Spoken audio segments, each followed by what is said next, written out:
Hello, this is Legomygun, and in today's video we answer the question, can you beat Fallout 4 by stepping on everyone? By that I mean using the power of power armor and landing next to them. So in order to save a lot of time, I went ahead and loaded my character from my MERV video.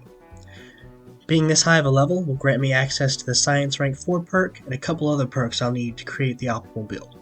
Anyways, getting right into it, I headed off to Concord to start getting my items. I ran into the museum first and hacked my way into my first fusion core, then showed off my hops to cross a bridge and went outside to grab the power armor. Once inside the suit, I headed back to Sanctuary to make some upgrades. First thing I did was look at all the perks that were required to craft what I wanted. I then picked all the perks from my mini points available. The notable choices were Armor and Science Rank 4, Strong Back Rank 3, and Lone Wanderer Rank 3. With my perks now chosen, I tried to craft the upgrades I wanted, but I realized I lacked the materials, and so I headed to Diamond City. First to get what I needed, and second to discover it for convenience. On the way out there, I discovered Starlight Drive-In and the Drumlin Diner, and then stopped by the police station. Next, I decided to visit CIT Ruins, first to mark it on the map, and second to pay homage to my last video. After that, I finally made my way to Diamond City, where after I discovered the market, I immediately fast traveled back to Sanctuary. Once back in Sanctuary, I made a small withdrawal from my oil reserves, which I had forgotten were at nearly 100,000. I then told Arturo I needed all of his AA's, and I also bought all the junk he had on him, and then some pretty good armor. I then completely cleaned out Mira of all her valuable items, then bought some drugs to help keep me healthy. I then headed back to Sanctuary and showed off my new look. I then got to work upgrading my armor, which first included the jetpack, which would help me exponentially in smashing my enemies. I then donned my suit and headed back to the museum to test it. It could crush almost all the raiders in one slam. Some took two if they had on more armor, but overall it was definitely a fun experience. Once I'd finished the ones outside, I headed inside to make some pancakes. Starting with this guy, then these guys. Once I cleared out the inside, I didn't want to hit the ones outside yet, so I went back to Sanctuary to get the last couple of items I would need from Carla, and once again began duplicating resources. Once I was done, I was able to fully upgrade my power armor, putting explosive vents in the leg, which increased damage and impact size from landing. Before heading out, I ran through my ever-still hitting line and headed back to Concord. After positioning myself properly, I had my first explosive landing, killing the raider extremely fast. I then fought the Deathclaw, who was stuck in a hole, so he stood no chance, and once he was done, I squished the rest of the raiders. After that, I headed back to the museum to talk to Preston and Crazy Lady, and then made my way to rescue Nick. On the way out there, some initiates met the end of my boot, and I wanted to test my strength. So I sneakily snuck myself into optimal launching position and pounced.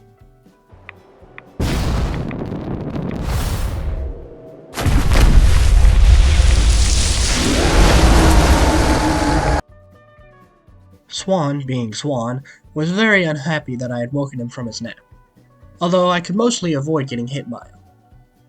In the end, he took about 6 to 7 landings to finally eliminate, which took time only because my AP generation was not very fast. After that encounter, I headed into the subway. Almost all the triggermen inside were quite squishy, only needing 2 hops if they were not close to me on the first attempt. The ones deeper inside weren't much different. Even though the melee guys could get close to me, that just meant they died faster.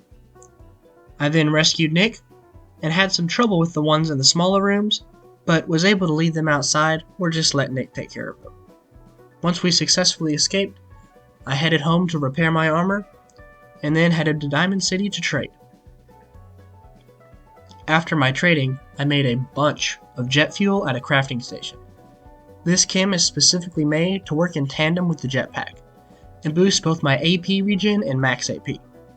After that, I stole Kay's key and trapped Nick outside while I searched the secret room, because everyone knows he's a trash detective.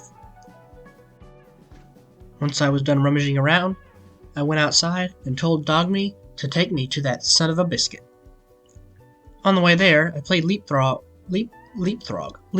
with some raiders, and yeah, they lost. And tried to play again with some local wildlife, but the bear I ran into could only handle about 3 turns. I'd also like to mention here that, as you can probably tell, my voice sounds a little bit off. That's because I've got something going on. I think it might be a cold. Anyways, I was impressed with the jetpack when I nearly made it across this river in one flight. And then I came across some gunners and destroyed them. They even had an assaultron, which I thought would be hard, but ended up posing no threat to me. Once I left there, I was met with a real challenge. This Deathclaw was able to grab me out of the air and slam me down. So, I had to end him for that. After I deactivated the Deathclaw, I entered Fort Hagen to do the same to Kellogg. You may notice that I'm running particularly fast. That's because with all of my power armor pieces painted red, it gives me a boost in my speed. Anyways, before the fight with Kellogg, I took some yummy meds and then leapt into action. And Kellogg was kinda tough, but eventually him and his brothers fell to my large frame and huge feet. After the fight, I took Kellogg's inside and put them inside of me, and then headed back to Diamond City to talk to Nick and get rolling on the memory stuff. After our brief conversation, I headed off to Goodneighbor. I decided to take advantage of my jetpack by trying to take the fun way in, but still got dropped off at the usual spot. I then walked on some neurons and did the usual eat a snack routine while I raided on the robots to talk things out. My next move was the glowing sea, where on the way I found a sweet arm, leg, and torso of X-01 power armor. The game then tried to counteract my good luck by putting a glowing Deathclaw in my way.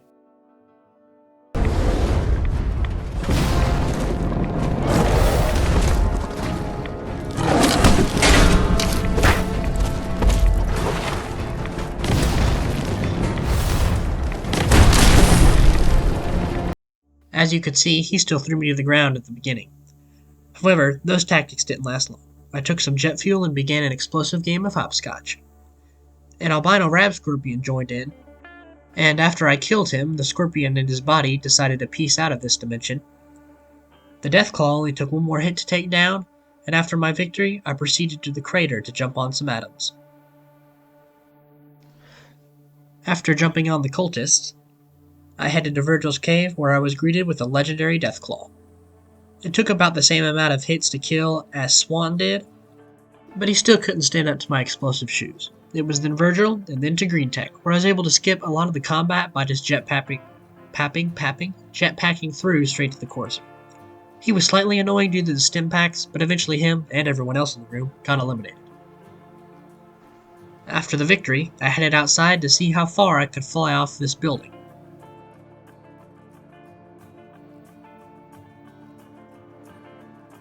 About this far. As usual, my next move was the railroad, where I decided to side with them because I haven't done that. At least, not in a while, and not in any other videos I have on YouTube so far.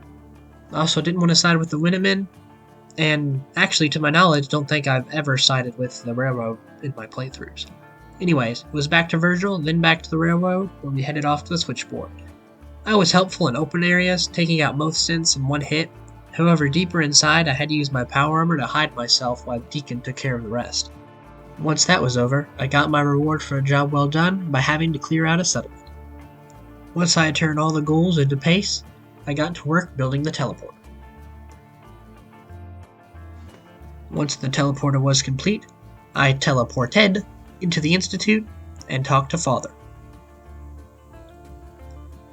who after a brief conversation put way too much trust in me, as I immediately got to work on starting a rebellion. Once I was done talking to the insiders, I went to report to the outsiders, who sent me on a fetch quest to Cambridge Polymer Labs. It was there, thanks to my jetpack, and the high level I was, where I was easily able to skip most of the main stuff you have to do, I simply lockpicked the door, disabled the security, and stole the info I needed from the terminal. After that, I was back to the Institute to talk to the insiders, who had me help kill some guards. My next couple of missions were just working with Father to pretend I was on his side. I also hadn't had a fun battle in a while, so I was ready to get back into action, which started with a gunner commander and a cultist. Then moved on to the raiders at Libertalia. Most of the raiders out there I could easily squash. Only the raider survivalists or ones with high armor gave me any trouble. And by trouble I still mean being able to 3-shot them. Once the little minions were dealt with, I headed upstairs and used the recall code on the synth. Proceeded to crush his friends, and then told Father I did good. He told me I had to go steal some synths, so instead I tattletaled to Desdemona and decided to free all the synths. Dealing with the Courser was a big pain, because for some reason the turrets kept shooting me and him and knocking him down in an area I couldn't get to. But eventually I lured him out into the open air so I could use my only method of attack. Next, I had the easiest time I've ever had getting to the roof of CIT, proceeded to talk to Father, and move on to a meeting. I positioned my power armor in order to intimidate Father, and then got bored and decided just to enter it. Father didn't seem very amused, and so after the meeting was over, he sent me off to Mass Fusion, where I quickly teleported in, got the information I needed off the computer, then free fell off the building to get my superhero landing shot. Sick. I then retrieved the agitated beryllium and agitated the security. The sentry bot was about the same as your average Deathclaw. I stepped and stomped on him about 6 times. Here's some cool action shots.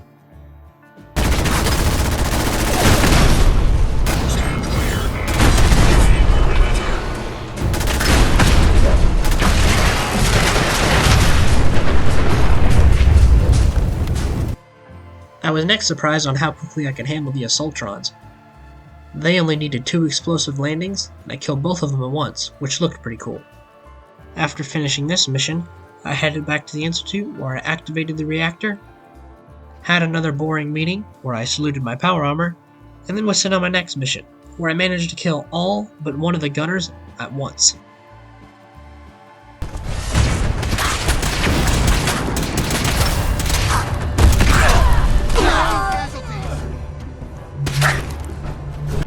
Their harmonious cries of death motivated me to finish the next mission, which was the radio, and then defend the railroad from the Brotherhood, as in stand behind my power armor and do nothing till they were dead.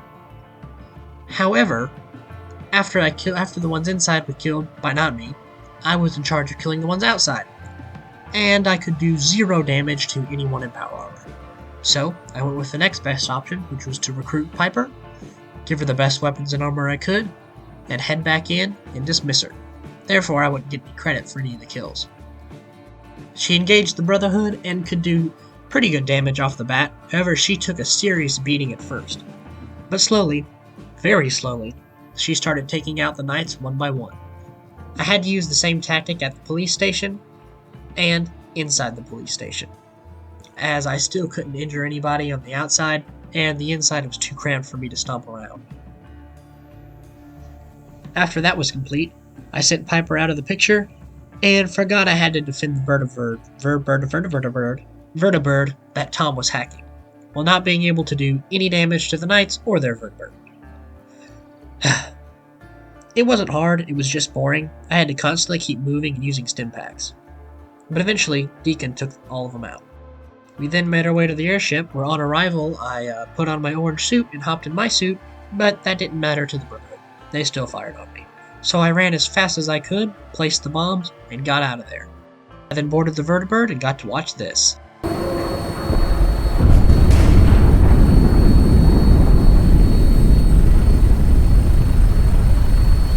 With the Brotherhood out of the picture, the next objective was the Institute. My reinforcements teleported inside and we got to crushing and crashing.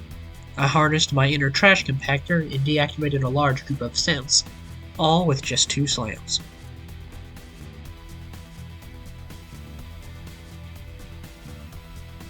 Then the gorillas in the next room learned that though they may be thick, I was thicker.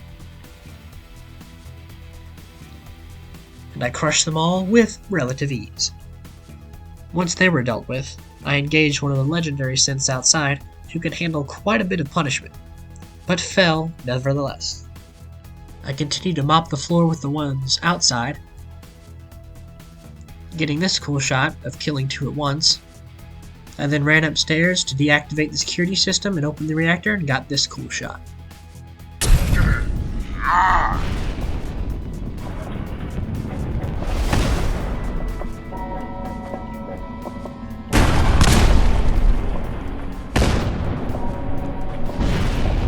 Ah, those poor scientists. They never stood a chance. I then killed the flamethrower synth, and after doing so, leveled up, and then took his password and placed a charge in the reactor. I then cleaned up the rest of the synths, and this last legendary synth managed to knock both of my legs out. But he still met the same end as his brother. I then got out of there, told the robot he was indeed not a real boy, and then went outside to detonate the insta-nuke.